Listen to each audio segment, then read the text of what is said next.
¿Seguís el dólar? No. Balotage, ¿te imaginás en él? Pero vamos a ser todos más pobres. Tengo una consulta sencilla. En el país de Milei, yo voy, compro un arma, ¿la puedo llevar? Falso. Nunca dijiste no se cometieron delitos de lesa humanidad. ¿Es que hay corrupción en Incucay? Es que en Argentina hay como un consenso de que tengas la guita que tengas, tenés que ir a una lista. ¿Realmente crees que hay corrupción? Tenés cara de Tenemos que... te vas a sorprender el domingo. Fue el más votado en las PASO y es el que hizo las propuestas más disruptivas en la campaña, algunas realmente polémicas. Le pedimos en el Movistar Arena, a minutos del cierre de campaña, 15 minutos a solas, su camarín, a Javier Milei.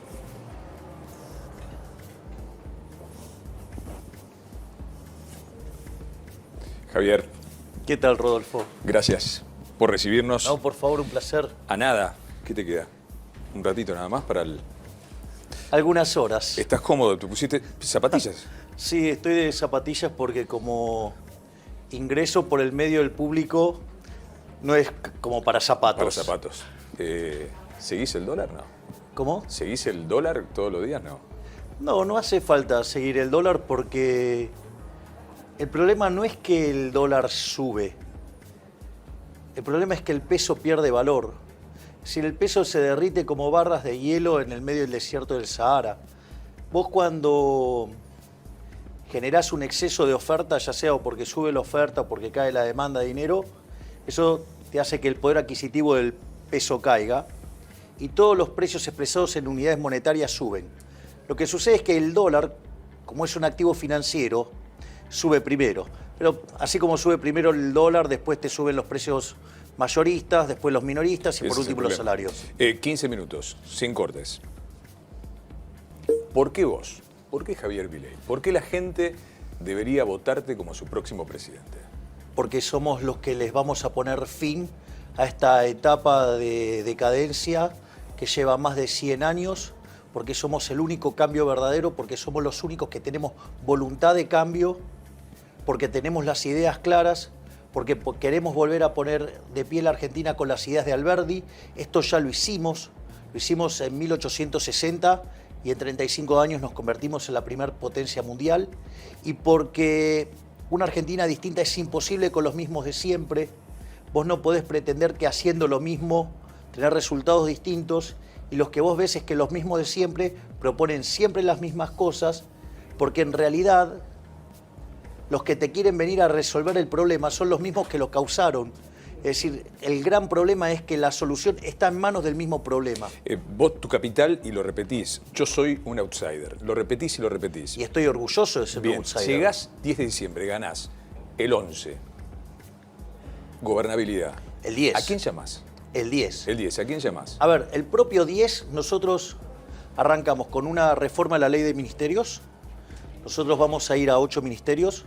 Nos vamos a quedar con el Ministerio de Economía, con Relaciones Exteriores, Capital Humano, con Infraestructura, Seguridad, Justicia, Defensa y Ministerio del Interior. Esa es la estructura con la que nosotros vamos a trabajar. En cuanto a la base política, ahí hay dos dimensiones del problema. Hay una parte que tiene que ver con el hecho de que si nosotros ganamos, implica un cachetazo a la forma tradicional de hacer política. Y es el fin de la vieja política, es el fin literalmente. Y eso va a implicar que estalle Juntos por el Cambio y no va a existir más como lo conocemos hoy. Y va a estallar también, digamos, Unión por Todos, o digamos, Unión por la Patria. Cambian tanto de nombre que, fíjate, no tienen ya identidad, solo les importa ganar elecciones de un lado y del otro. Y en ese sentido lo que va a haber es un reordenamiento ideológico, donde que creo que es lo que la política le debe a los ciudadanos, y es el hecho de que vos tengas ordenado las alianzas por afinidad ideológica. Porque este engendro que se ha generado, ya sea con el kirchnerismo o con Cambiemos, fueron alianzas para ganar, pero no nos sirven para gobernar. Y los que pagan los platos rotos son los argentinos, mientras que los políticos siguen de fiesta. Entonces, eso lo que va a hacer es reagrupar las fuerzas y los equilibrios políticos. Y para eso nosotros, que la segunda fase es, y que ya está en marcha, es el trabajo fenomenal que ya está haciendo Guillermo Francos, nuestro ministro del Interior. Ya está dialogando con los partidos. Exactamente. En términos, ¿Figuras? En términos políticos se dice es el que está llevando la ambulancia. Para recoger heridos. Exactamente. Balotage, ¿te imaginás en él? Nosotros, ¿O primera vuelta? nosotros hoy tenemos datos que nos ponen muy cerca la primera vuelta y que si fiscalizamos bien y que si va más gente a votar, hay altas chances que el error estadístico juegue para nuestro lado y podamos ganar en primera vuelta. Ya dijiste dolarización, tengo muchos planes. ¿Fecha? Si yo te digo, ¿cuándo vas a dolarizar? Bueno, en principio, una vez que está aprobada las leyes y todo, porque eso es un básico antes, vos tenés, la dolarización tiene dos partes. Tenés la parte de limpiar las LELIQs y limpiar la base monetaria. La parte más rápida es la de las LELIQs, porque como son títulos, vos lo que necesitas es hacer un swap de títulos. Eso puede demandar 3 meses. Y en paralelo está la conversión de la base monetaria. En el caso de lo que fue Ecuador, esa conversión tardó 9 meses. Porque ¿qué es lo que vos necesitas? Vos lo que necesitas es cambiar los billetes. O sea, necesitas billetes de baja denominación. Pensá que el billete más grande de Argentina son $2. Claro. Entonces, ¿cuál es el problema? El problema es que vos necesitas el cambio chico. Y si por eso Ecuador lo quiso hacer en 3 meses y no pudo. ¿Viste cuando vos dijiste, bueno, si sube mejor porque es más fácil dolarizar? Y yo me quedé pensando, pero vamos a ser todos más pobres. A ver, yo digo, el problema con esa afirmación fue que ideologizan la matemática. Lo que nosotros dijimos es más fácil porque se requieren menos dólares. Claro. Es decir, se hace tanto lío con el... Ahora, para nosotros, corrernos con esa afirmación demuestra o deshonestidad intelectual de parte de los que nos han corrido con eso o ignorancia. Porque nosotros siempre decimos que se va a hacer al dólar de mercado. Por lo tanto, digo, es el dólar de mercado. O sea, es... ¿Y qué imaginas como dólar del mercado? No te digo cuando asumas, en caso de asumir, sino el lunes, posterior a la elección. Es imposible saberlo. Imposible. Exacto. Algunas cosas... El que te dice que lo puede hacer te miente. Los economistas que agarran, te hacen esas proyecciones y todo, son todos unos chantas. ¿Y la hiper? Epistemológicamente es imposible. ¿Y la hiper? Hay muchos que dicen, estamos en la puerta de la hiper, la miramos, abrí la puerta, Estamos está ahí. a las puertas de una hiper. ¿Imaginás El un motivo escenario de donde dolarizar- tengas que asumir en una hiper? Sí, y estoy preparado para ese escenario también. A ver, lo que es importante acá es lo siguiente. Estamos al borde de la hiper, y explico por qué. Cuando vos tomás los últimos datos de inflación minorista y los anualizás, la inflación viene viajando al 300%. Si vos tomás los datos en alimentos, vienen arriba del 400%. Si vos tomás los datos en mayorista, vienen arriba del 600%. Punto 1. Punto 2. Si yo tomo el desequilibrio monetario, esto pasó en el año 1975, por ejemplo, con el Rodrigazo. Vos metés controles, entonces, ¿qué es lo que hacen los controles? Te hace demandar más dinero que el que vos querrías. Que los políticos hacen eso para cobrarnos más impuesto inflacionario, porque aumenta la base imponible del impuesto inflacionario. Entonces, ¿cuál es el punto central?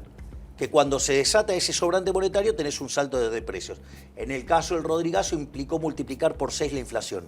Si estamos hablando de niveles del 300%, viene bajando, multiplicar por 6 te vas a 1800. O sea, ya es una hiper. No solo eso, sino que además no ese es el único problema que tenés. Tenés problemas todavía mucho más graves, como lo que pasa adentro del balance del Banco Central.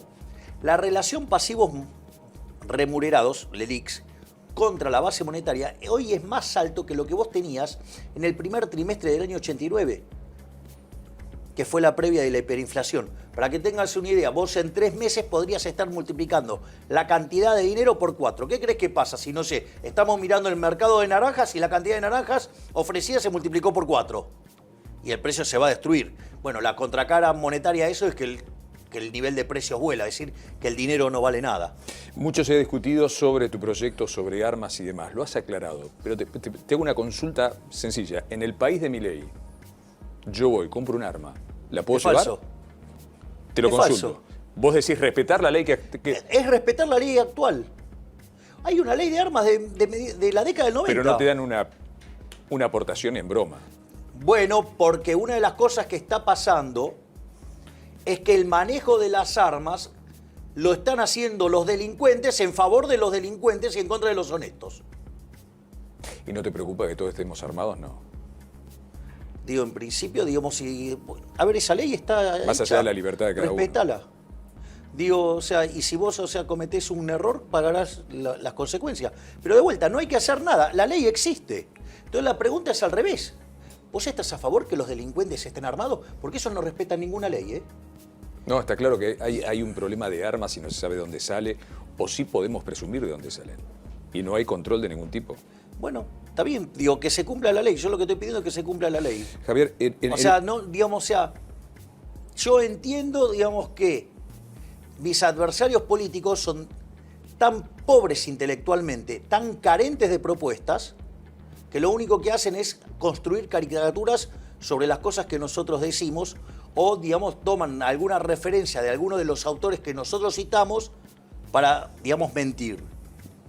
En el primer debate dijiste, refiriéndote a los 70, fue una guerra. Fue una guerra. Y hubo excesos. Lo mismo que dijo Macera en su último alegato. La Cámara dijo, fue un plan sistemático de desaparición y demás. ¿Vos crees realmente que hubo dos demonios, que eso fue una guerra, que fueron dos partes iguales? Yo creo que fue una guerra, efectivamente.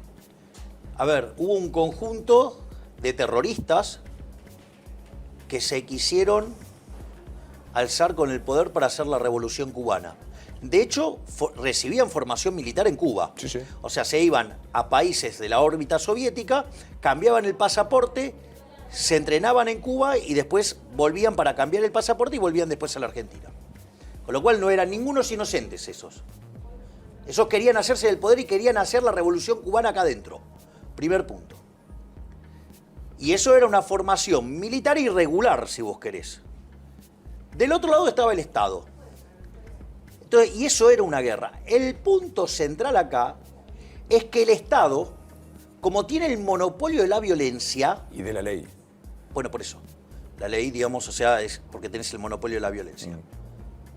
Eso hace que aun cuando el otro juega con armas ilegales, vos tenés que jugar igual adentro de la ley. Y cuando vos, en esa pelea, te excedés, vos estás cometiendo delito de lesa humanidad y eso debe ser pagado. Es decir, yo en ningún momento...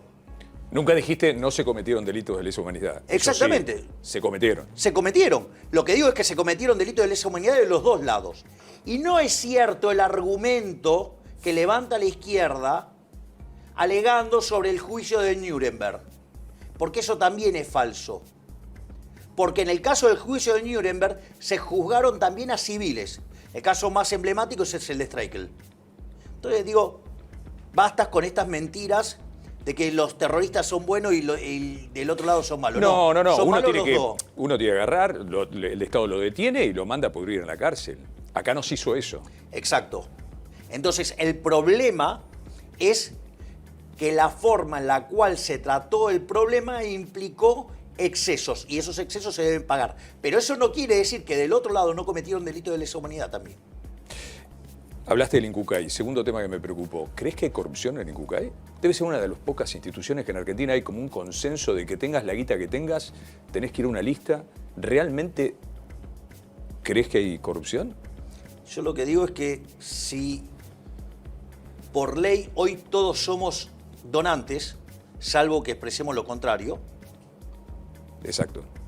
quiere decir que vos tenés que llegan 300.000 o 400.000 donantes potenciales por año. Posibles donantes. Exacto. La pregunta es ¿por qué hay 7.500 que están sufriendo, esperando? Es decir, hay un problema de coordinación, hay algo que ahí no funciona. Ahora, digo, el problema es, bueno, no funciona. Ahora, cuando yo digo esto, salen con el tema de la corrupción.